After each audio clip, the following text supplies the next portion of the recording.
Hoy más que nunca las opiniones están polarizadas. Por eso te invitamos a debatir con nosotros los temas que marcan semana a semana la agenda de la opinión pública Y que generan la polémica más apasionada.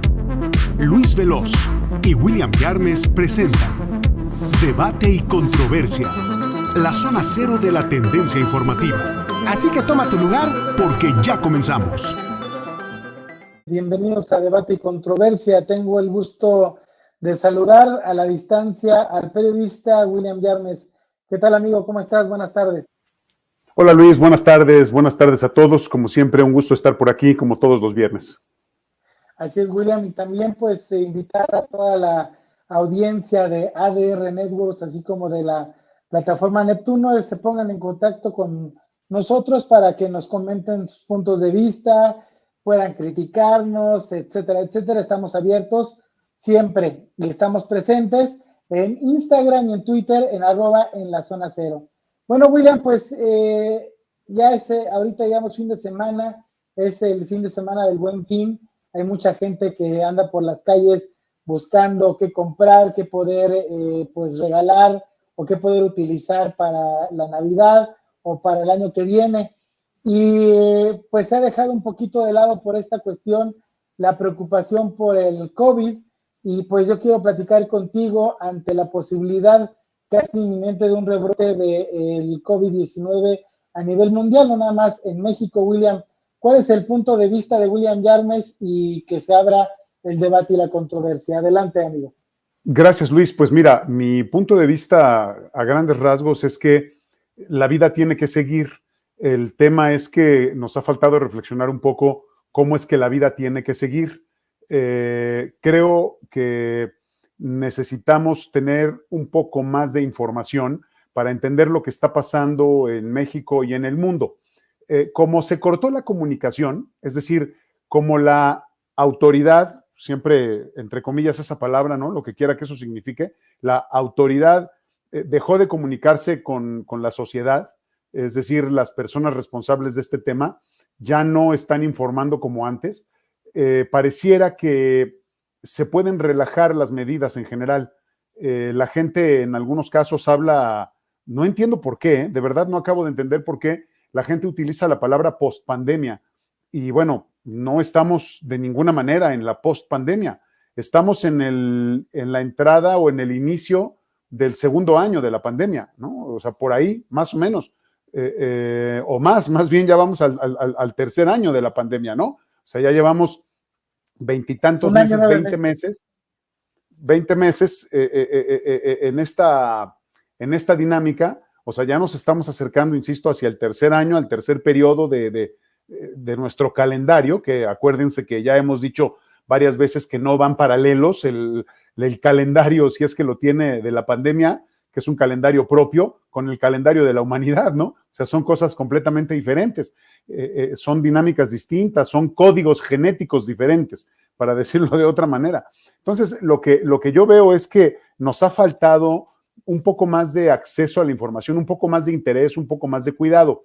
No entiendo, bueno, sí, creo que sí lo entiendo. La gente necesita sentirse libre, la gente necesita sentirse tranquila, la gente necesita sentirse segura de que puede desarrollar su vida como lo hacía antes o como le gusta, como sea, ¿no? Como le gusta, como prefiere hacerlo, como está acostumbrada a hacerlo. Y eso nos ha hecho que, de alguna manera, neguemos lo que está pasando en el mundo. Como aquí en México pareciera que las vacunas van más o menos a buen paso comparado con otros países, por ahí sí podemos comparar, ¿no? El porcentaje de personas vacunadas de acuerdo con la población, hay países que no tienen ni el 5% de personas vacunadas, ¿no? De su población. Entonces, caminando esta ruta que estoy tratando de trazar, pareciera que la gente pensara que como ya estamos vacunados, pues ya no va a pasar nada, pero se les olvida que las vacunas pues no han demostrado el 100% de confiabilidad. O sea, sí hay pruebas, sí hay un esquema de experimentación, pero al final ninguna ha demostrado el 100% de efectividad ni de eficacia, ninguna ha demostrado que realmente funciona. Apenas estamos cerrando el ciclo de las vacunaciones, pues ahora vamos a ver cuánto dura el efecto de la vacuna. O sea, todo lo que estamos viendo es algo nuevo, pero la gente, insisto, en esta necesidad de salir, de hacer cosas, de vivir la vida como está acostumbrada a vivirla, pues entonces se le olvida que todavía hay un virus ahí contra el cual no hay tratamiento, y esto es muy importante decirlo, seguimos en todo el mundo sin tener un tratamiento para la COVID-19, con lo cual, si te enfermas, pues estás en riesgo de que la enfermedad se recrudezca y puedes correr incluso el riesgo de perder la vida. Pero parece que eso ya pasó, mi querido Luis. Parece que la gente ya, el miedo ya acabó, como que ya nos acostumbramos a vivir con el virus entre nosotros. Pareciera que eso es la postura de la gente que no ha tenido un enfermo cercano o una víctima cercana, un fallecido cercano. Pero lo que sí es un hecho, y aquí es en donde redondeo mi comentario, lo que sí es un hecho es que si uno realmente tiene interés y empieza a investigar y a buscar información sobre cuál es el estatus de la COVID-19 en el mundo, vamos a ver que hay ciudades en China que ya están en confinamiento de alto nivel. En Alemania hay un problema muy severo de rebrote de la COVID-19. Esos países que el mundo voltea y dice, Alemania, el país más rico de la Unión Europea, el más poderoso, uno de los que mandan ahí en la Unión Europea, bueno, y que mucha gente aplaudió su estrategia de control de la pandemia, ¿no? Y hoy mira cómo están. Hoy verdaderamente están en una situación grave, en una situación crítica, otra vez. Entonces, ¿qué es lo que está pasando? ¿Qué estamos esperando aquí en México? ¿Qué tiene que ocurrir? Y yo lo único que veo es un aviso todos los viernes en la tarde que te dice cuál es el color del semáforo de los estados de la República. Y en estas próximas 2 semanas parece que la Ciudad de México y el área metropolitana van a estar en semáforo verde. No sé si es bueno o malo, solamente estoy describiendo lo que está ocurriendo, y 31 estados de la República van a estar en semáforo verde. Entonces, creo que la información puede resultar un poco confusa. Es decir, entiendo que hay que activar la economía, es una cosa importante más, aun cuando los datos de la Secretaría de Economía dicen que ya estamos en los niveles de empleo prepandemia, antes de que empezara la pandemia. Ahora, también hay un análisis que hacer en ese sentido, ¿no? ¿Qué quiere decir que estamos en los niveles prepandemia? O sea, que estábamos como hace 20 meses con términos de trabajo. Yo te pregunto, mi querido Luis, ¿a ti te parece que la situación laboral que tenía México hace 20 meses era la óptima? México siempre ha tenido un déficit. México siempre ha tenido un déficit de empleos. O sea, le falta crear empleos al país. México necesita, si mal no recuerdo, 800,000 plazas, 800,000 trabajos formales al año. Y México no los crea, no los logra crear. No me hagas caso con el dato, pero va más o menos por ahí. México siempre ha tenido un déficit, siempre le queda de ver el gobierno, el país, a la ciudadanía. Siempre les queda de ver. Entonces, si a mí me dices que estábamos como antes de la pandemia, pues regresamos a estar mal, ¿no? O sea, porque estábamos peor, pero seguimos estando mal. O sea, lo único que estoy haciendo aquí es una interpretación de la información para que la gente no diga, oye, pues entonces ya el trabajo ya se recuperó, ¿de qué se quejan si la gente ya tiene trabajo? Bueno, les recuerdo que hace 2 años había una tasa de desempleo elevada, hay trabajos muy mal pagados y hay mucha gente que tiene trabajos temporales, ¿no? Entonces, eso creo que es un factor que hay que entender. Y por eso quiero cerrar este comentario hablando de la importancia de acceder a la información. Si nosotros estuviésemos un poquito más informados sobre cuál es la situación en términos de hospitalizaciones y en términos de fallecimientos, todos los días se están reportando fallecimientos nuevos, todos los días. O sea, no es que hace 5 se registraron, se sumaron y se pusieron hoy. No, todos los días, de acuerdo con los datos oficiales de la Secretaría de Salud, todos los días siguen muriendo personas. Aunque no sean las mismas que en la época más alta de la pandemia, la gente se sigue muriendo. ¿Qué quiere decir esto, Luis? Que el virus está en activo, que tenemos casos activos, que hay gente que está contagiando a otras personas.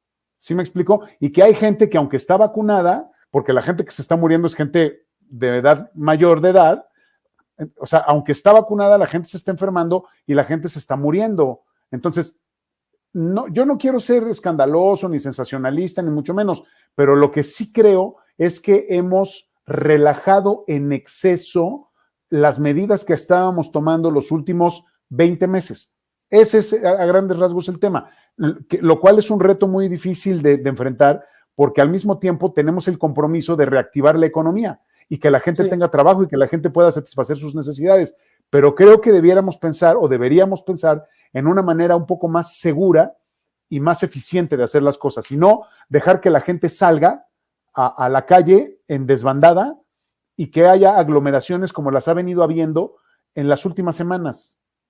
Creo, William, que el gobierno de México, junto con otros gobiernos del mundo, pues ante la necesidad económica de la reactivación, pues tomaron la decisión de abrir establecimientos, los foros, que la gente volviera a la calle. Tú bien lo comentas, la pandemia no ha terminado. Sí hay una curva que va disminuyendo, pero no se acaba. Hay que tomar en cuenta, William, que muchas de las, digamos, estimaciones que tenía el gobierno, perdón, de vacunación, no se han llevado como se venía planeando, y que esta parte de la reactivación económica y digamos, relajamiento a nivel social sobre la enfermedad, sobre el contagio, que es un reflejo, un entendimiento de los medios. Y veo que la gráfica ha disminuido a 300 defunciones diarias, y los contagios se han reducido a casi 3,000, pico arriba, un poquito por debajo, por arriba de los 3,000, pero no se ha agotado, porque la enfermedad, como tú lo comentas, continúa, el contagio sigue presente. Aquí lo peligroso es la época, ya platicábamos, no es que cambie la cuestión, digamos, con el clima, el contagio, pero también pueden venir otras enfermedades. Está el periodo de la vacunación para la influenza. Entonces creo que como a nivel gobierno, iniciativa privada y sociedad, pues no podemos quedarnos en casa, me queda claro, pero también somos un poquito inconscientes. Creo que los gobiernos podían haber creado mecanismos para relajar estas medidas sanitarias y para evitar el contagio, pero también no generar que todas las personas salgan a la calle.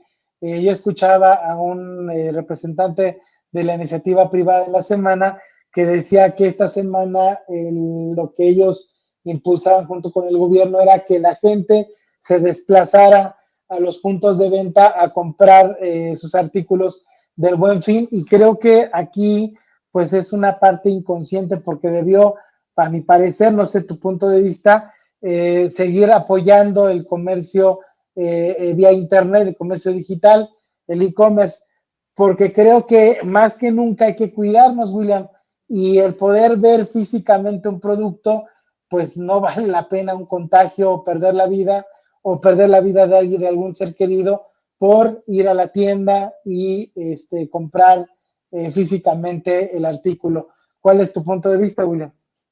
Yo creo que la gente, más allá de estar comprando, Luis, o sea, claro que se está comprando, evidentemente este fin de semana o estos días que se conocen como el Buen Fin, evidentemente que detonan una serie de transacciones comerciales muy importantes. Claro que sí se mueven las gráficas, es decir, muchas empresas, muchos giros obtienen ganancias muy importantes en estos días. Son aproximadamente 5 días, ¿no? Es del 10 al 16, son 5 o 6 días en donde hay una dinámica importante de intercambio y sí muchas empresas incluso salvan el año, probablemente, ¿no? Eso me parece bien, pero lo que tendríamos que analizar probablemente, Luis, es cuál es el porcentaje auténtico de personas que compran y que son la famosa ley de Pareto, ¿no? La famosa ley del 80-20. ¿Cuál es ese 20% de la población que representa el 80% de los ingresos? Si tú haces una revisión somera, muy básica, con cero certificación y con cero comprobación,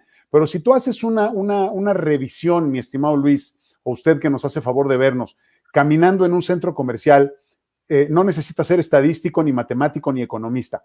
Pero si usted camina, y yo lo que insisto, es una cuestión somera, superficial, pueril, incluso si usted quiere, ingenua hasta cierto punto.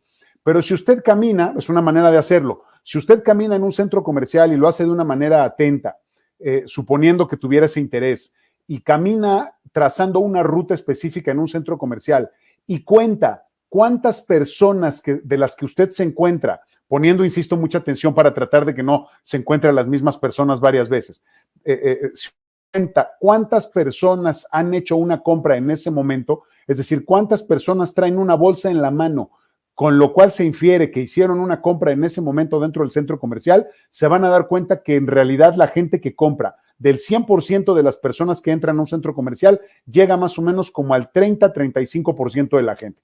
En un día como este probablemente lleguemos casi al 40% de la gente, pero aún así hay un 60% de la población que solamente va al centro comercial a caminar, a pasear, probablemente a tomarse un café o a consumir algún alimento. Ahí habría que hacer una división y cambiar, poner variables dependientes en este mini análisis que estamos haciendo, ¿no? En esta investigación que estamos haciendo, para poder darnos una idea de cómo en realidad la gente lo que necesita es salir. La gente tiene una necesidad muy importante de salir, de regresar a la dinámica de caminar por el centro comercial, convivir con la gente, ver otras personas, estar cuando menos con los amigos o con la familia, aunque no se compren ni un helado.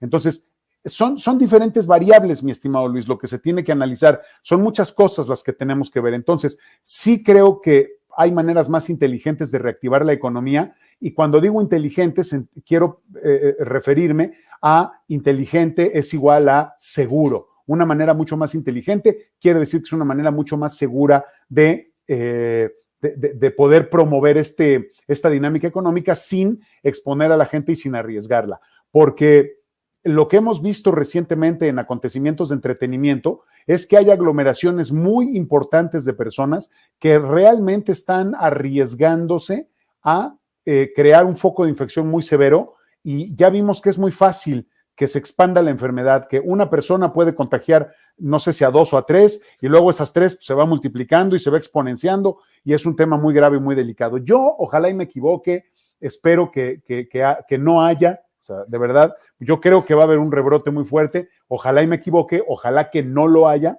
y que realmente los mexicanos nos salvemos de un rebrote nuevamente y de tener que saturar otra vez los hospitales y tener que estar otra vez en la preocupación, porque, insisto, si hubiésemos reactivado de manera un poco más escalonada, más esporádica o más alternada, por ejemplo, es variando las actividades que pueden salir a la calle y las actividades que no, para hacerlo un poco más balanceado. Si pudiésemos o si hubiésemos hecho una cosa así, probablemente nuestra transición hacia la reactivación económica hubiera sido diferente. Pero si de un día para otro, porque parece que así fue, se abrieron las puertas y la gente salió desbocada simplemente a la calle porque ya quería salir, la verdad es que me parece un tema complicado y me parece un tema delicado, Luis, y creo que ojalá, insisto y me equivoque, pero ojalá que no haya un problema serio como lo tuvimos hace un año o como lo tuvimos al inicio de la pandemia, los primeros meses, o como lo tuvimos con esa tercera ola que se vivió en México, ¿no?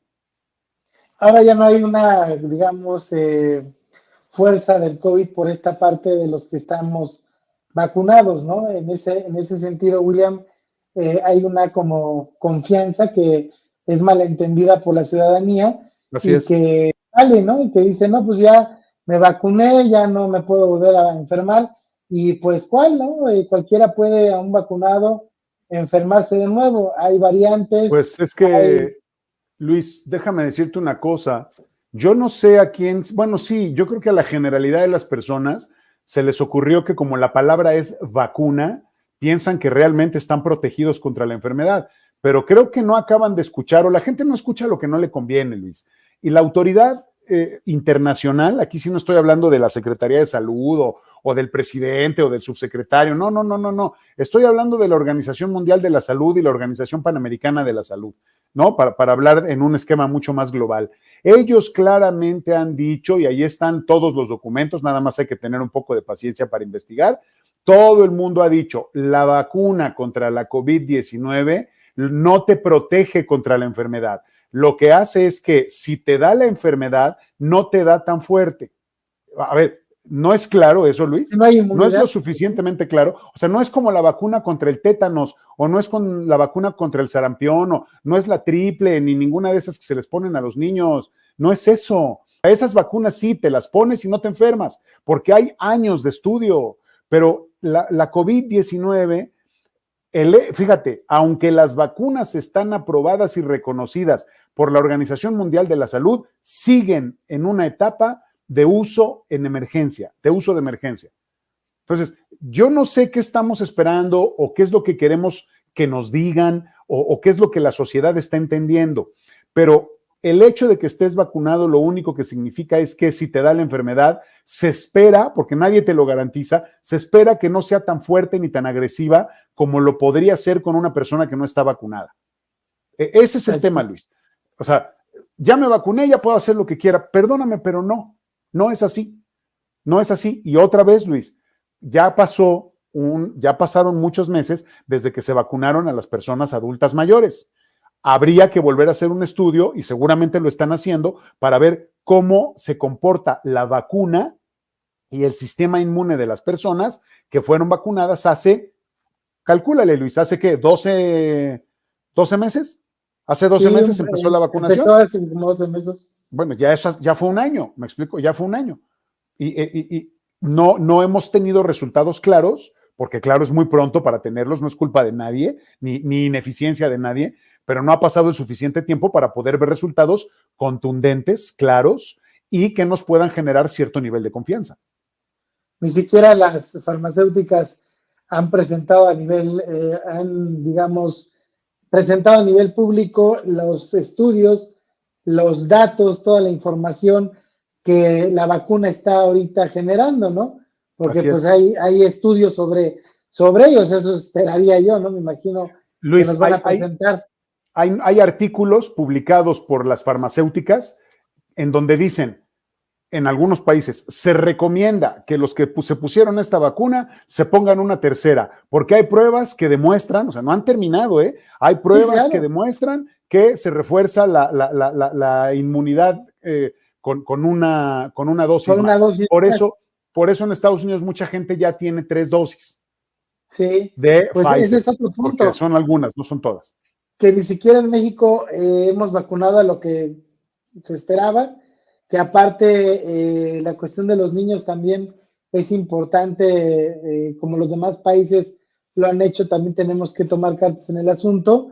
Y la cuestión esta de la tercera vacuna, como bien lo indicas, ¿no? Que es importante pensar en ello y que aquí, en teoría, el gobierno no ha visto esta posibilidad de una tercera dosis y muchas personas en teoría tendrían que desembolsar para pagar la vacuna que ni siquiera se ha comercializado. O sea, estamos todavía, William, a pesar de tener 1 año, 9 meses de que empezó todo esto, seguimos en pañales, William, porque aunque ya hay una maduración de la pandemia, yo lo puedo, digamos, creo que podemos manejar esa palabra de maduración, pero no ha terminado. Creo que todavía tiene una alta peligrosidad y debemos ser conscientes para no causar un rebrote. Estamos conscientes que puede existir por la naturaleza de cómo se están llevando los trabajos, que ya están regresando a los lugares de los empleos, pero hay otras cuestiones, por ejemplo, la educación, que yo no le sigo sin encontrar esta parte de que la educación pública y privada tenga que regresar. Entiendo que hay ciertos motivos y todo, pero creo que la vida y la salud ante todo, William. No, pues sin duda, Luis, la vida y la salud ante todo. Si no tenemos vida si no tenemos vida, no podemos hacer absolutamente nada. Y si tienes vida, pero no estás saludable, pues te va a costar mucho trabajo satisfacer tus necesidades. Eso es un hecho, ¿no? Ahora, me llama la atención cómo planteas las cosas, ¿no? Cuando dices que estamos en pañales en ese sentido. No sé cuál sería el punto de partida para ese análisis. Mira, haciendo una lectura de lo que ha pasado en México con el tema de las vacunas y con el tema del manejo de la pandemia, que me parece que ha sido igual que en todos los demás países porque se han seguido los protocolos y los ordenamientos de la Organización Mundial de la Salud y cada gobierno en libertad ha tomado algunas decisiones extras. Yo creo que México no está tan mal en ese sentido.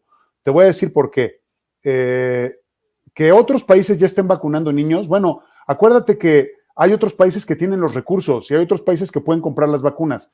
Lo que a mí me gustaría dejar claro, porque también es importante que se entienda, porque a veces creo que la gente no lo quiere ver, México ya logró vacunar, cuando menos con una dosis, al 100% de la población mayor de 18 años. Ese es un paso que se había prometido y se cumplió. No quiero caer en el tema político, estoy hablando en el tema técnico y en el tema de salud. Eso ya se cumplió. otra vez creo que sigue ocurriendo lo mismo, Luis, porque yo escucho, lo que tú me acabas de decir, lo escucho en diferentes lugares y lo leo en diferentes medios. Por eso ya no quiero leer otros medios de comunicación porque nada más desinforman.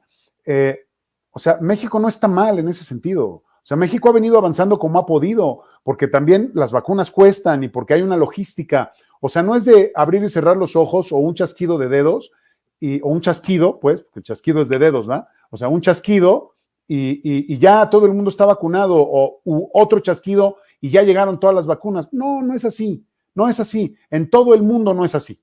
O sea, no funcionan las cosas de esa manera. Yo creo que tenemos que reconocer lo bueno en ese sentido. Y los niños no se han vacunado todavía, pues porque no está reconocido ni se ha hecho oficial que se vacunen los niños. Sin embargo, para información de nuestros amigos, el gobierno está vacunando a los niños que tienen alguna comorbilidad o que tienen algún padecimiento grave. O sea, entonces, sí hay vacunación para niños. ¿Sí me explicó? O sea, hay que tener cuidado. O sea, no se trata de, pues es que hay que vacunarlos a todos, porque alguien dijo que hay que vacunarlos a todos. O sea, la gente cuando quiere le hace caso a la ciencia y cuando no le hace caso a la fantasía, ¿no? O al pensamiento mágico, que es algo que permea en este país de una manera extraordinaria y extravagante y excesiva. Pero bueno, el tema finalmente es ese. O sea, hay que entender que hay un esquema de vacunación que se está completando, que tampoco se puede completar de un día para otro, porque déjame decirte, Luis, que si tú te vacunas hoy, tienen que pasar 12 semanas para que te puedas volver a vacunar. Entonces, ¿cómo quieren que se completen los esquemas si apenas estamos en un periodo de incubación de la vacuna, el cuerpo la está asimilando, el cuerpo está creando anticuerpos, valga la expresión, y todavía falta tiempo para que te pongan la otra vacuna? O sea, de verdad, Luis, yo no entiendo a la gente. Yo no entiendo a la gente. Te vacunas hoy y pasado mañana ya quieren que te pongan la otra. Pues, a ver. Sí, es un proceso. Yo no entiendo esa parte, Luis. Pues es que si la gente no es congruente y si la gente no piensa de acuerdo con la realidad y con la información fidedigna, pues entonces, por eso la gente piensa que este país es un desastre en su totalidad, ¿no? Entonces, o sea, la gente, yo creo que la gente necesita ver, no sé qué necesita ver, que la gente se caiga muerta para entender que hay una epidemia, o la gente, como no ve que la gente se está cayendo, se está muriendo, piensa que no hay epidemia, piensa que no hay pandemia. A eso me refería, que estábamos en pañales, no tanto al proceso de la vacunación. O sea, digo, cifras más, cifras menos, ya como tú lo dices, los mayores de 18 por lo menos tienen una dosis. Falta que se completen los esquemas. A mí lo que me llama la atención, William, es esta, pues digamos, exceso de confianza, esta parte que no aprendemos, que estamos para mí como en pañales, porque mientras esté presente el contagio, mientras esté presente la pandemia, pues prácticamente pues podemos estar sujetos de volver a contraer el COVID-19. Falta ver cómo se desarrolla todo este proceso para ya que acabe, que lo veíamos hace programas, ¿no? Pues todavía le falta bastante, ¿no? Y vamos a tener que aprender a andar con el cubrebocas, a tener la sana distancia, que ya luego no la hacen, William, en las tiendas, en los lugares, en los mercados, en las calles. Prácticamente creen que estamos viviendo como antes de la pandemia, cuando se sigue muriendo gente por este COVID-19. William, ¿te parece si vamos a una pausa comercial y regresamos en unos momentos aquí en Debate? Vamos a donde quieras, también. Regresamos, no se vaya. Continúa con nosotros en Debate y Controversia. En unos segundos regresamos. Ya estamos de regreso en Debate y Controversia. Que continúe la polémica. Ya estamos aquí en Debate y Controversia, William. También vamos a platicar sobre que la inflación sigue creciendo, las tasas de interés también están a la alza y pues todo esto apunta a una reducción gradual de la clase media, William. Adelante en el debate y la controversia. Sí, mi estimado Luis, aquí hay un tema muy interesante, porque hace rato estabas hablando de la recuperación económica y estabas hablando de esta idea de cómo la gente va para la calle y nos exponemos incluso porque pues, los que tenemos que salir para trabajar porque estamos en una actividad esencial, yo trabajo en medios de comunicación, necesito salir, y ahora las escuelas, las universidades, también doy clases a nivel universitario, están con esta formalidad o con esta modalidad híbrida y hay gente que tiene que salir a la calle, no hay de otra, yo tengo que ir a dar clases a la universidad como quiera que sea, aunque haya alumnos o aunque no los haya. Entonces eso hace que la gente tenga que salir y moverse, ¿no? Entonces hay que trabajar, hay que extremar precauciones, etcétera. Pero mira qué interesante, Luis. Tú hace rato hablaste del tema de la reactivación económica y curiosamente se empezaron a relajar las medidas de seguridad, empezó a salir la gente, empezó a haber más consumo, no solamente en México, sino en el mundo, y los precios de los energéticos se fueron hasta el cielo. Hay crisis en Europa por el tema de la luz, por el tema del gas, por el tema de la gasolina, no sé cuántas cosas, ¿no? Y en México, Luis, nada más porque no nos lo dicen, pero en México siempre nos estamos poniendo encima de la tapa de la olla porque está hirviendo y siempre está borboteando, Luis, y en cualquier momento revienta.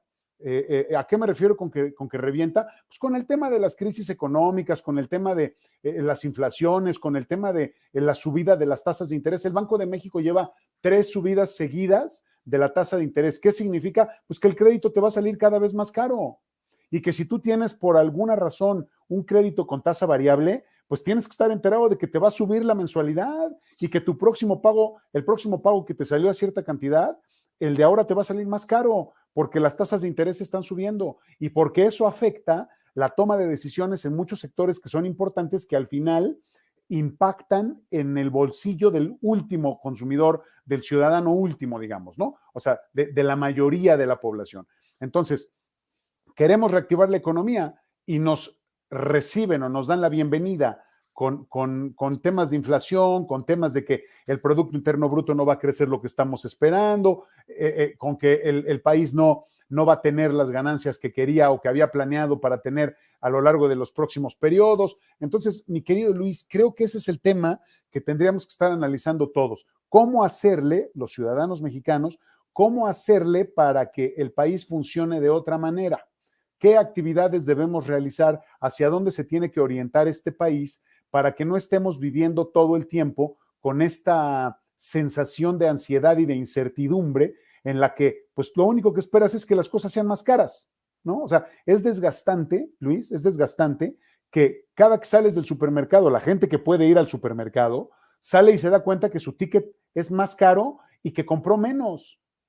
Y que el contenido de la mercancía o lo que compró es menos. Y eso, mi querido Luis, amigos, sin analizar también cómo las empresas inteligentemente medio controlan sus precios, pero reducen los envases, ¿no? Entonces, algo que te costaba 10 pesos y eran 250 gramos, ahora te cuesta 10 pesos, pero son 200 gramos. Y la gente no se da cuenta de eso siempre.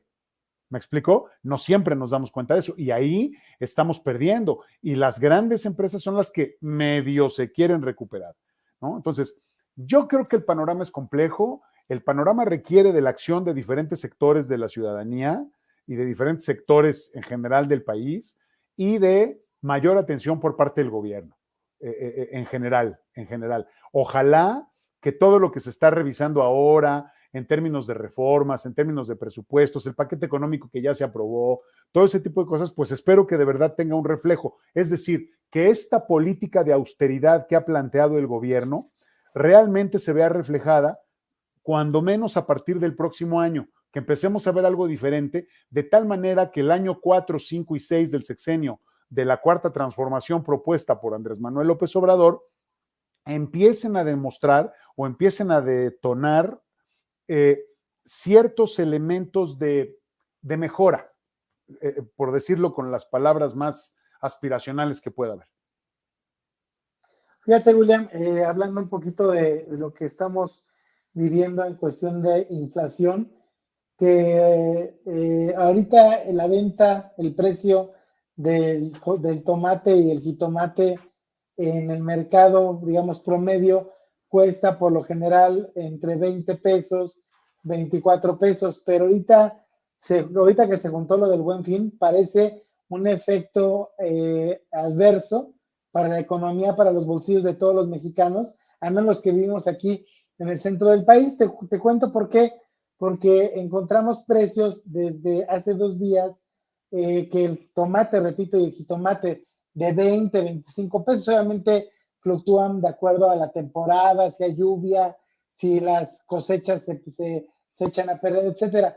Aquí la cuestión es que rondan los 45 pesos, de los 40 a los 45 pesos. Entonces, muchas de las personas pues están con esa sorpresa y muchas se han quejado que prácticamente pues hay un abuso de parte de los comerciantes o los intermediarios que elevan en esta cuestión. Me imagino yo que han de pensar que hay dinero ahorita que mueven el aguinaldo para poder comprar en el Buen Fin y que suben los precios. Hay otras versiones que por parte de las lluvias se echan a perder las cosechas. Lo que sea, William, el problema es muy grave. ¿Por qué? Porque digamos que es un producto base para hacer la comida, para hacer los guisados, pues obviamente el señor que tiene pues digamos, un negocio de comida, sea desde una fonda hasta un restaurante, pues le va a pegar, y si sube, va a tener que subir el precio de sus productos o soportar esta alza a ver cuántos días. Y otra, digamos, también inquietud, William, que muchas de las alzas de estos precios ya no regresan al precio original. Estamos tomando en cuenta que dentro de una marca, platicábamos hace programas de la leche que aquí en casa de ustedes compramos nosotros, ha subido desde el inicio de la pandemia hasta el día de hoy 10 pesos. Que 10 pesos, William, es una fortuna si lo multiplicamos por toda la leche que usted pueda consumir durante ese tiempo.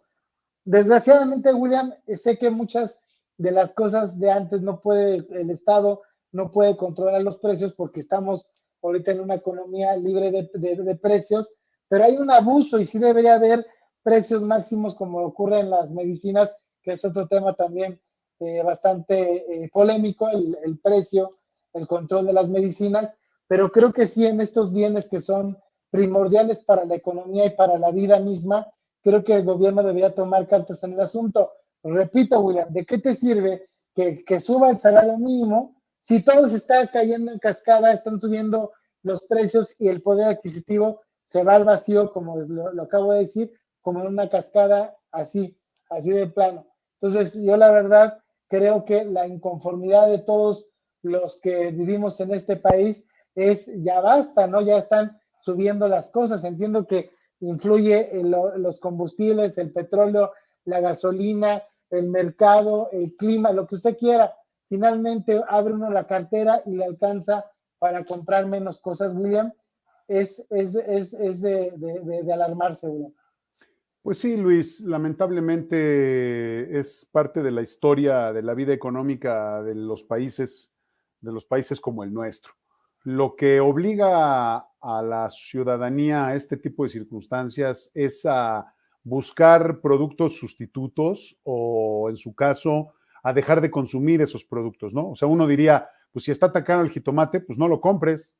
Y al final eso es lo que acaba ocurriendo, mi estimado Luis. O sea, la gente dice, el jitomate cuesta tanto, el aguacate subió tanto, pues ya no lo voy a comprar. Y eso es lo que ocurre. Yo no sé, nuestros amigos del auditorio, si se dan cuenta, un bien como el agua embotellada, estos garrafones de 20 litros, han venido subiendo y la gente tampoco dice nada. Han venido subiendo semana a semana o quincena a quincena, casi, y le suben un pesito, 2 pesitos, 3 pesitos, y de costar 38 pesos, a partir del lunes el garrafón va a costar 49, o por ahí, ¿no? Lo que sea, es irrelevante la cantidad. Ahorita lo que estoy tratando de decir es poner este ejemplo. Y como ese producto, muchos otros, ¿no? Yo no sé si los que toman decisiones en los altos niveles de la economía, en términos de los empresarios, quieren recuperarse de lo que perdieron o de lo que dejaron de ganar en la pandemia, pero se están equivocando porque esa no es la manera de hacerlo. Y subir los precios nada más por subirlos, pues me parece que también es una cosa absurda que al final acaba desgastando a la ciudadanía y lo que provoca es que ya no se compren los productos. Y eso es algo que está ocurriendo. Y la otra, Luis, que tú mencionaste hace un momento y que a mí me parece un tema muy delicado, aunque no va a ser así catastrófico, pero sí es un tema delicado que va a transformar a la sociedad mexicana. Esta idea de que la clase media pareciera que está disminuyendo drásticamente, porque no desapareciendo, ¿no? Pero está disminuyendo drásticamente en un país como el nuestro, es un tema muy delicado porque significa que, hablando de lo que decíamos la semana pasada, el fenómeno de la divergencia está cada vez más marcado y más grande. Y eso quiere decir, mi querido Luis, que las diferencias económicas, que la repartición de la riqueza, que la situación en la que vive este país es una situación sumamente injusta, que no es aguantable, que no es sostenible por ningún país. O sea, la clase media normalmente es una de las clases que sostiene a los países porque es la clase que está siempre tendiendo a consumir y a trabajar y a generar recursos. ¿Sí me explico? Ahora, las clases más bajas, que en un país como el nuestro son la base de la población, son la base de la pirámide poblacional y son mayoritarios, consumen mucho porque son muchos. ¿Sí me explico? Pero los que generan riqueza son la clase media y la clase alta. No sé si me explico. O sea, son los que tienen la posibilidad de alguna manera acceder a otro tipo de recursos. Ahora, aunque también ya se les está dando a los niveles más bajos, porque ya tienen acceso a créditos, aunque son créditos estúpidamente caros, ya tienen acceso a ciertas facilidades, a ciertas herramientas, pero al final la clase media es una clase que de alguna manera apuntala la economía de un país. Y en México no es así. Entonces, no está pasando eso. ¿Qué quiere decir? Cuando una clase media se reduce, quiere decir que las personas que estaban en la clase media están pasando a las clases bajas. Entonces, cada vez la población tiene menos capacidad para satisfacer sus necesidades. Y eso debe de ser una señal de alarma y de alerta para las autoridades, para los gobiernos, para que tomen decisiones y que favorezcan el consumo interno, que favorezcan la activación de la economía, ya dijimos que de manera segura y responsable, y que impulsen de manera activa y agresiva la política tributaria, que activen y que inicien o que desarrollen políticas de educación muy importantes para la formación de este país y que entiendan que se tiene que abrir un esquema de competencia y de trabajo diferente al que tenemos. No podemos seguir viviendo en un país controlado por monopolios, no podemos seguir viviendo en un país controlado incluso por monopsonios, es decir, el monopolio es el que controla un producto o un servicio y el monopsonio es el que lo compra, el único, cuando solamente tienes un comprador, por ejemplo. O sea, no un comprador de una persona, sino una sola persona que es la que te distribuye las cosas o la que te las compra a ti. Ese es un tema muy complicado que tenemos que entender y que tenemos que evitar en México a toda costa.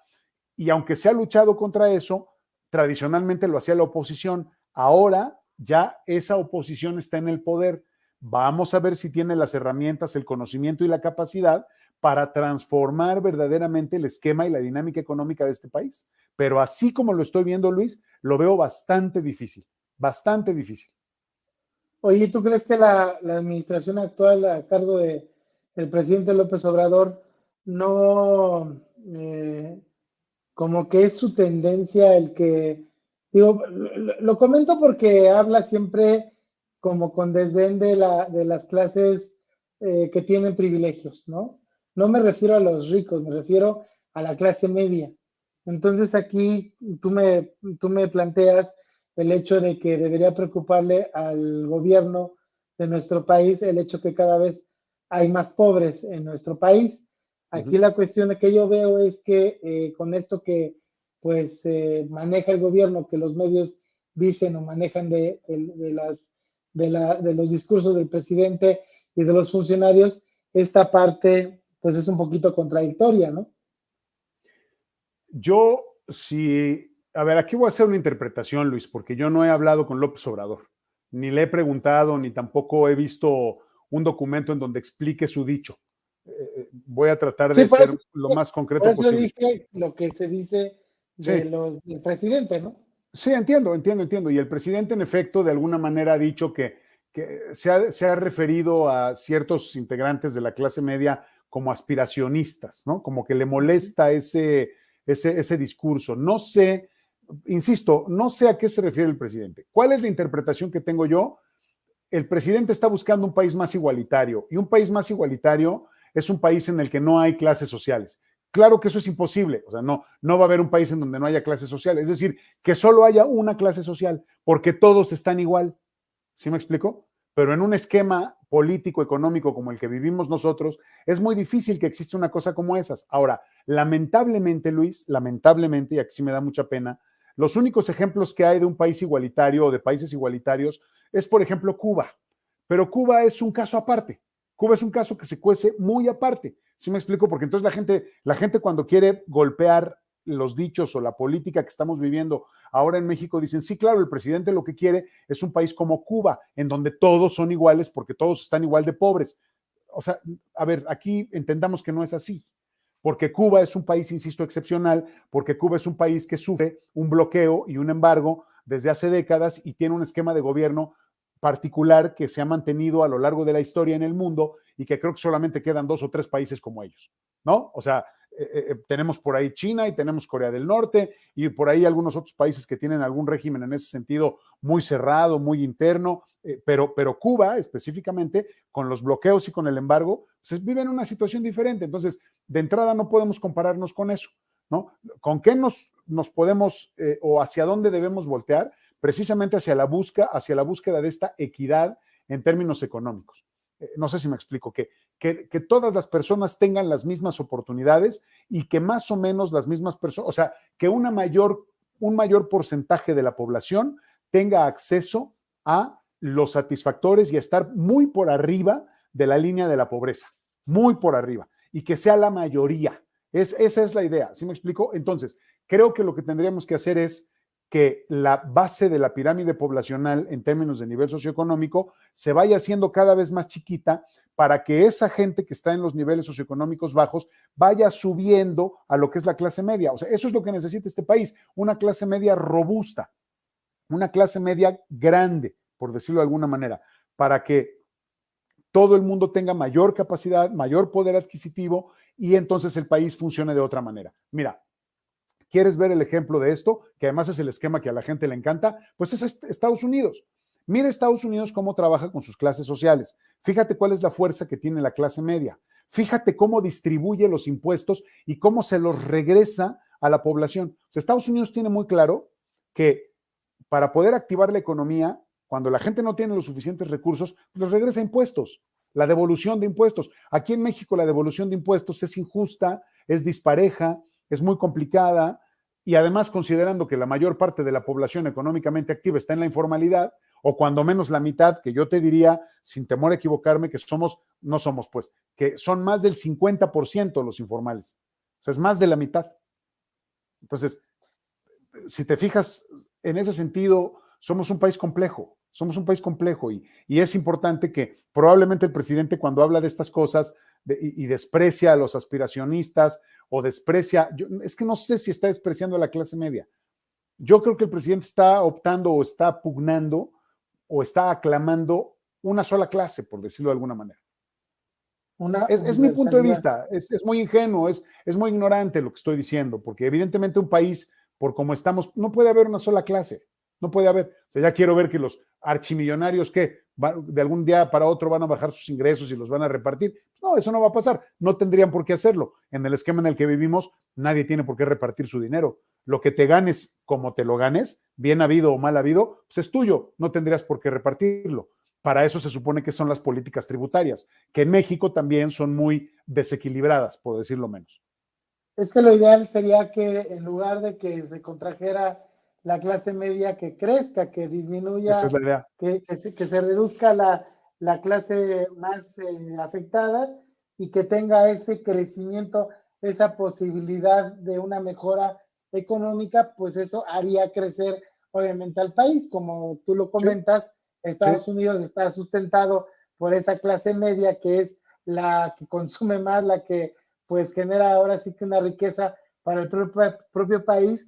Y como lo comentas, ¿no? Que tienen una distribución de los impuestos para que tengan mejores vialidades, la cuestión de la seguridad. Obviamente hay aspectos como abusos, lo que sea, pero estamos hablando de un plano general, un plano para toda una nación.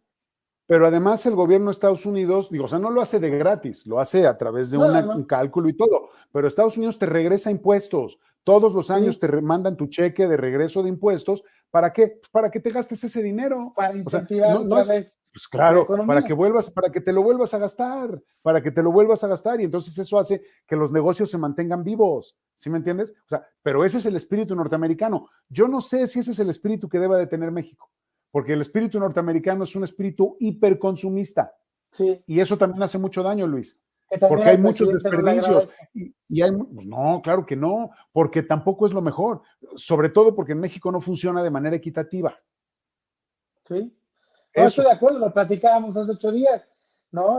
Tratamos de recomendarle a nuestra amable audiencia el hecho de poner una balanza, una justa medida en qué voy a gastar, que ojalá que ahorráramos un poco para una cuestión en el otro bloque, lo de la pandemia, por si llego a tener, no nada más COVID, si llego a tener algún imprevisto, una enfermedad, una cuestión legal, pues tener un colchón para poder afrontar estos problemas. Pero aparte, pues poder tener esta, digamos, sapiencia en qué poder comprar las cosas, en qué invertir. Estoy yéndome muy lejos, en qué poder invertir un dinero. Aquí, lamentablemente, con el consumismo, nos vamos con lo que Estados Unidos es como querer imitar al hermano de arriba que es rico y que tiene bastante dinero, bastante posibilidad, pero no tenemos esas mismas igualdades, no somos muy diferentes en cuestión económica. Digo, por un lado también no somos tan consumistas, ¿no? Y es lo que pretende en cierta medida Andrés Manuel López Obrador con la, digamos, difusión de esa cultura de ser racional, de ser mesurado, de no ser ostentoso, de no ser muchas cosas, pero que también puede confundirse con mediocridad, con una cuestión de estar pasmado y decir, denme gobierno, que estamos muy acostumbrados aquí en nuestro país a que el gobierno nos resuelva las cosas, no como Estados Unidos que genera planes para que pues te puedan regresar los impuestos. Aquí estamos acostumbrados a extender la mano, oye gobierno, dame este apoyo, dame esta ayuda, ¿no? Hay mucha desigualdad, William, hay mucha pues diferencia entre una potencia, entre una nación que tiene los recursos y nosotros que pues tenemos muchos, ahora sí que partes que cojean, ¿no? Muchas instituciones que les faltan recursos y que también pues la ciudadanía pues adolece de muchas cosas, William. Yo te he dicho, Luis, desde el principio que mientras no definamos cuál es la vocación de este país, ni hacia dónde lo queremos llevar, cuál es el destino que queremos para este país, vamos a seguir dando bandazos y vamos a seguir con estos niveles de inestabilidad, con estos niveles de baja impartición de justicia, con estos niveles de corrupción y con estos niveles de, pues tú llámalo como quieras, inequidad, desigualdad, de distanciamiento, de divergencia, porque pues nuestras condiciones son difíciles. Acuérdate que hay un elemento que determina también la vida de un país y es la posición geográfica que ocupa.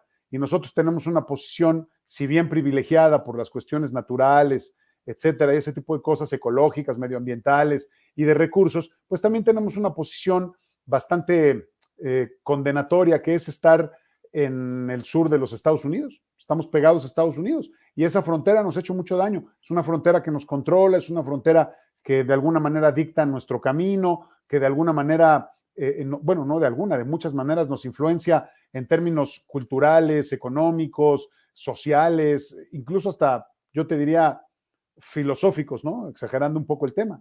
Eso es lo que yo veo, mi querido Luis. Es un tema difícil, es un tema que requiere de mucho trabajo, requiere de acuerdos, y en este país no estamos hechos de acuerdos, al contrario, México es un país que está hecho en desacuerdos, por desacuerdos, y no estoy diciendo que esté mal, y no quiere decir que todos debamos de decir que sí a todo, pero no hay un diálogo constructivo.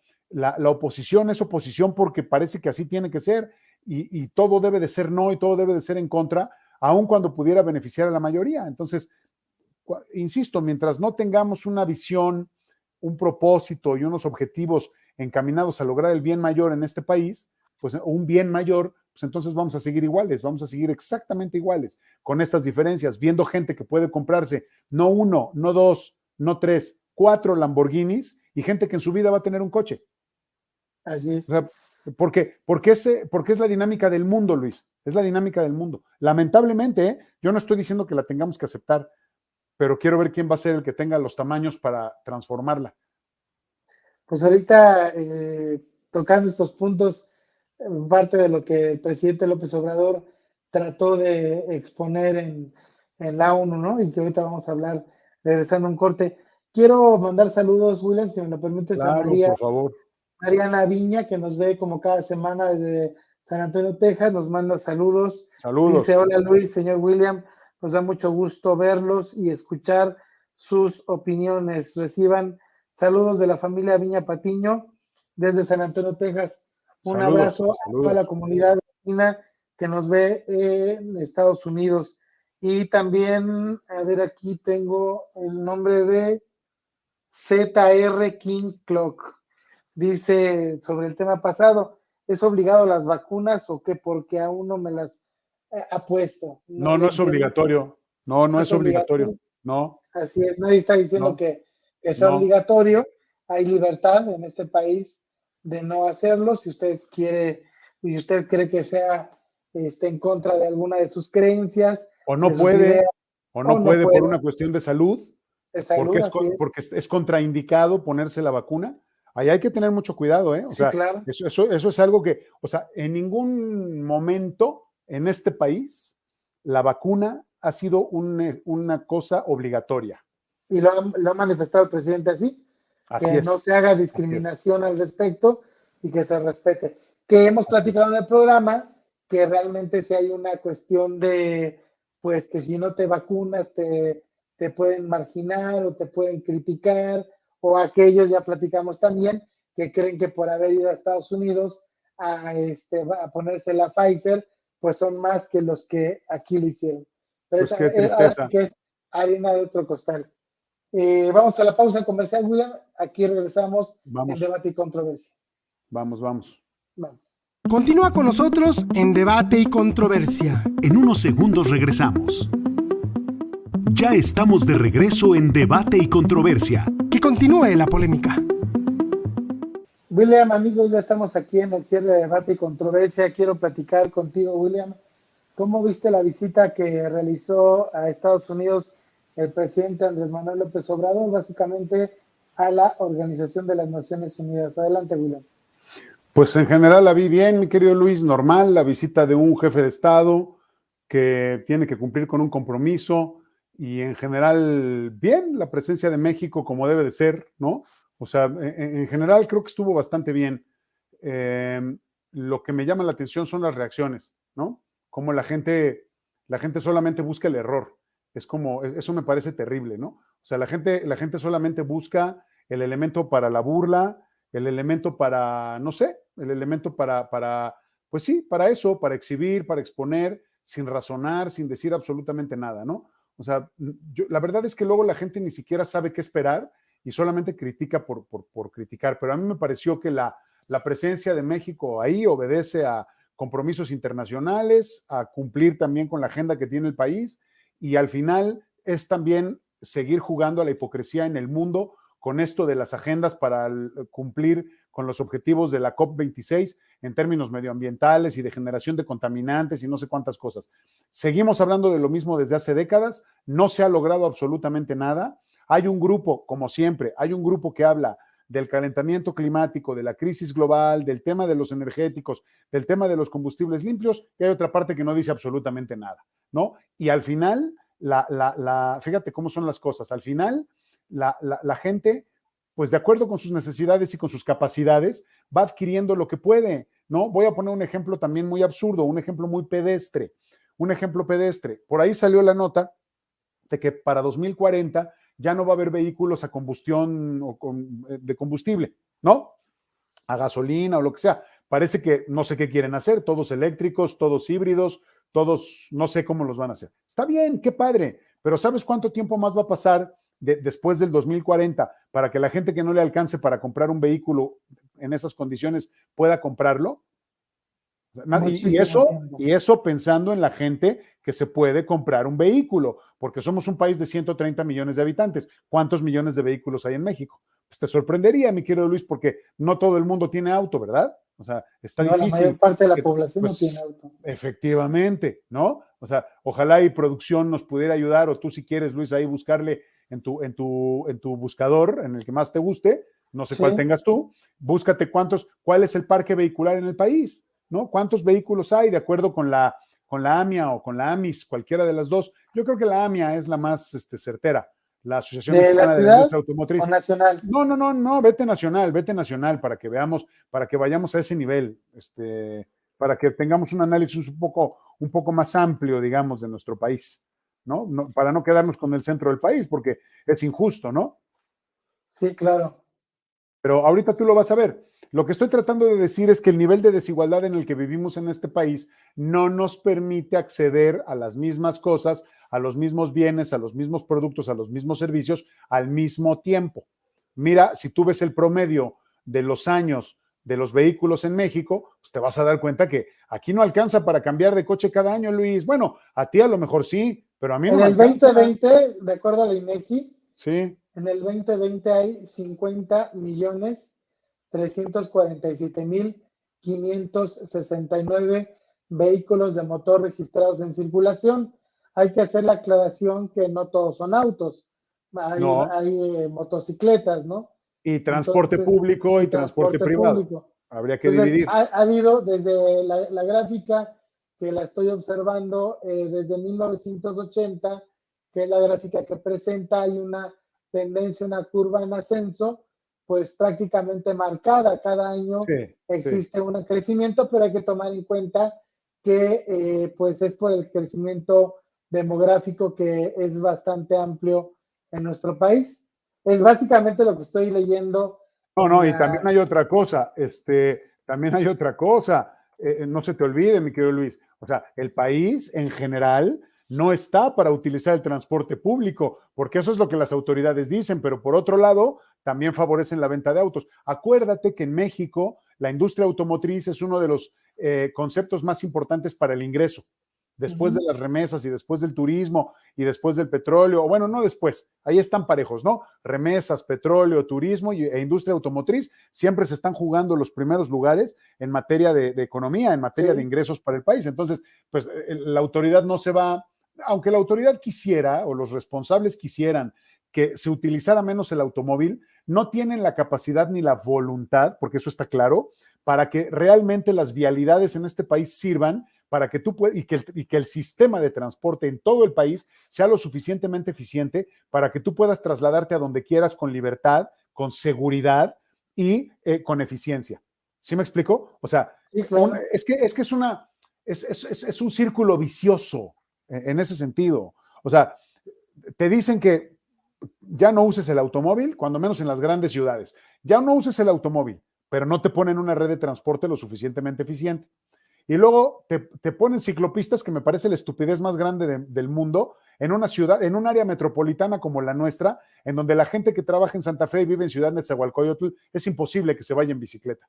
Pues sí. Porque no tenemos atletas de ese nivel que trabajen y que al mismo tiempo entrenen y que al mismo tiempo puedan andar en bicicleta ese tipo de distancias, ¿no? O sea, si te fijas esa parte, entonces, ¿qué es lo que hacen? Pues te obligan a comprarte un coche. Y además, tradicionalmente en México, aunque ya no lo es, tradicionalmente en México el automóvil formaba parte de tu patrimonio. Sí. Y ahora es lo peor que puedes hacer. O sea, hoy un automóvil no es una inversión. Claro, Hoy un automóvil es un bien que se deprecia. Es un gasto, pero es un instrumento de trabajo, mi querido Luis, que sí. lo debes de tener. O sea, pues lo debes de tener cuando lo necesitas Cuando tiene la realmente, posibilidad, cuando tienes la posibilidad, porque muchos no pueden.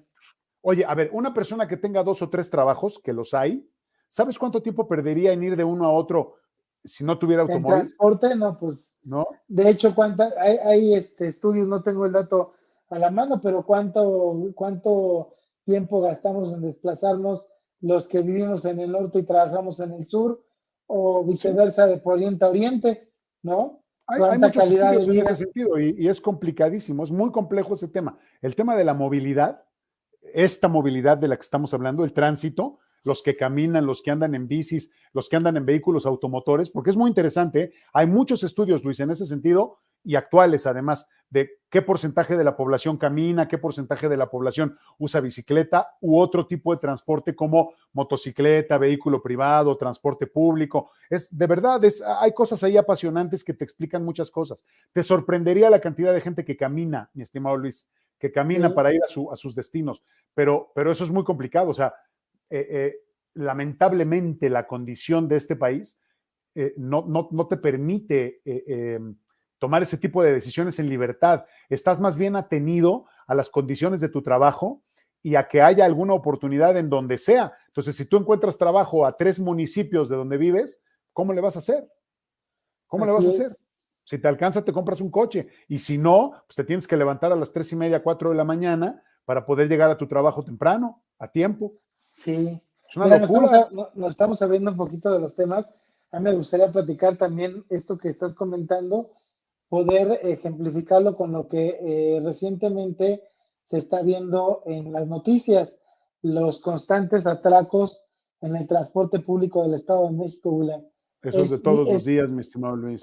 Es parte de lo que dices, de lo que tiene que sortear mucha de la población, el que en un 2x3 suba un sujeto y te diga, ya te la sabes, cáiganse con todos, celulares, carteras, hasta metan todas las mochilas, ya hasta los rateros ya hasta saben las estrategias que luego el ciudadano utiliza, como ciertos domis que compran para tratar de engañar al ratero y das el celular falso para quedarte el actual, porque también hay que decirlo, la mayor cantidad de ciudadanos no se compran los teléfonos más potentes y más modernos, utilizan teléfonos de otras generaciones anteriores, que incluso luego también entramos en el círculo vicioso de comprar pues en la calle, en los tianguis, muchos de estos productos son robados y es donde entra pues una realidad que es parte de que no tenemos el dinero suficiente para poder comprar el mejor equipo, que también hay que tomar en cuenta que la movilidad, la telefonía móvil, perdón, es algo básico, así como el poder desplazarnos en un auto, también poder estar en comunicación para tu negocio, para tu empleo, para la escuela, para el ámbito familiar, es algo básico ya. Ya los lujos, estamos hablando, yo creo que quien tiene un teléfono de última generación y un teléfono de gama alta, como le llaman en la industria, por lo general no anda en el transporte público o deja el celular por lo menos en casa o en el... O es rata, o es rata, ¿no? Pero sí, la verdad está complicadísimo. Ay. ¿Cómo empezamos a hablar de López Obrador? Y ahorita estamos en lo que viven Pues es que, a ver, mi querido Luis, pues es que ese es el tema cotidiano, porque esos son los temas importantes, mi estimado Luis, o sea, esos son los temas que nos tienen que preocupar y son los temas en donde la gente se siente identificada. ¿Tú crees que la gente se siente identificada con lo que dijo el presidente en una tribuna internacional? Pues no, claro que no, la gente se siente identificada cuando sabe que se levanta a las 4 de la mañana, que hace 3 horas para llegar a su trabajo, que tiene que comprar un lunch ahí donde puede, o con la torta de tamal medio sobrevive porque no le alcanza. O sea, esas son las cosas que son importantes.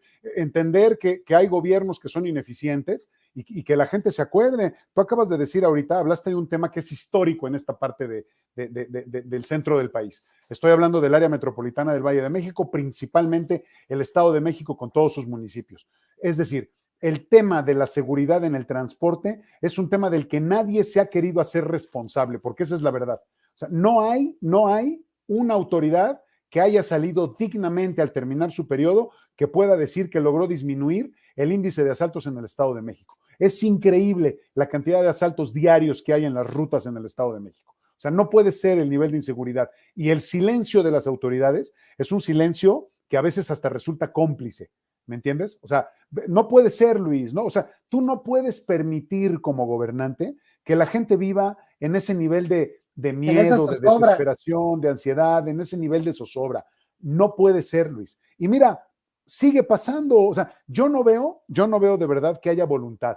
Aunque me digas que les ponen cámaras a los micros, no que tienen sensores, que hay aplicaciones. Creo que eso de las cámaras, William, engorda el morbo en los medios. Claro. Porque ya es como tema, claro. a ver el asalto del día. Y recordemos cuando empezamos este programa, tocamos un punto, ¿no? Algún asalto que hubo en aquella ocasión. Y también aquí es un factor, William, que ojalá que las autoridades y también la iniciativa privada estudiara, porque yo pienso que es también una muestra de todo este desempleo y toda esta crisis económica que viene creciendo. Digo, obviamente no estoy justificando que porque haya crisis hay que subirse al micro, al metro y asaltar, robar, no, pero pues también claro es una muestra de que no hay las fuentes de trabajo como pensamos o como las autoridades o las pues digamos, dependencias relativas al tema lo informan. Creo que todos estos factores, el robo a casa, habitación, el robo a los vehículos, ahorita en la pandemia, hubo un crecimiento de unas bandas que se dedicaban a robar los chips de las computadoras de los coches que están estacionados en las calles. Las marcas más populares, por ejemplo, como el Aveo de Chevrolet, que es un auto muy asequible, pues es el ingenio mal utilizado para poder crear una fuente de ingreso, en este caso, para la delincuencia. Llegaban fuera de tu domicilio, te abrían el vehículo, te cortan los cables para el cerebro y se llevan el arnés, el famoso arnés con el cerebro, que en ese auto, más o menos en la agencia, te cuesta arriba de 20,000 pesos, William. Se buscan formas para poder sacar dinero y pues esto se dio en la pandemia, imagínate nada más.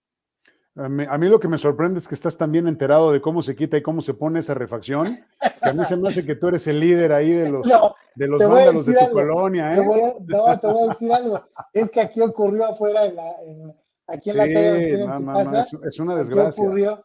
Sí, es una desgracia. Mira, ahí también tiene mucho que ver el tema, no tanto, pero sí tiene que ver la percepción que tiene la industria automotriz. Hay marcas, claro, ciertas marcas muy específicas, que si te roban una refacción te la reponen y no te cobran.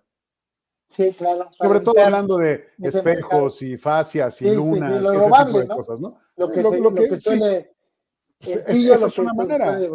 Esa es una manera de evitarlo, ¿no? Pero claro, si tú tienes una pieza que vale 20,000 pesos en la agencia, pues y sabes cómo me frotaré yo las manos si fuera el presidente de una automotriz, pues que se roben todas las que quieran para que me las sigan comprando, ¿no? Sí. En una de esas hasta controlo también el mercado negro, ¿no? Tengo mi refaccionaria en la Buenos Aires también, o sea, tengo una concesionaria, pero también tengo un puestito ahí en la Buenos Aires, ¿no? O sea, así es como funcionan las cosas, lamentablemente. Tienes mucha razón, pero mira, regresando al argumento que decíamos hace rato, si estamos en términos de fuentes de trabajo o de dinámica laboral, igual que como estábamos en la época prepandemia, pues entonces los índices delictivos siguen exactamente igual. El problema es que no siguen igual, el problema es que han venido aumentando. Y no solamente eso, ha aumentado la violencia en todos los sentidos, ha aumentado el acoso en todos los sentidos, han aumentado los homicidios y los feminicidios. O sea, es una cosa que no controla el gobierno nada más por pararse en la tribuna y decir, ya lo paramos o lo estamos haciendo. Esto es una cosa que obedece son consecuencias sociales, mi estimado Luis. Son consecuencias de cómo se ha venido construyendo la sociedad y cómo se ha venido organizando a sí misma. ¿Me explico? O sea, hoy cada vez es más violento salir a la calle. Hoy cada vez es más peligroso salir a la calle. No estoy siendo catastrófico ni exagerado.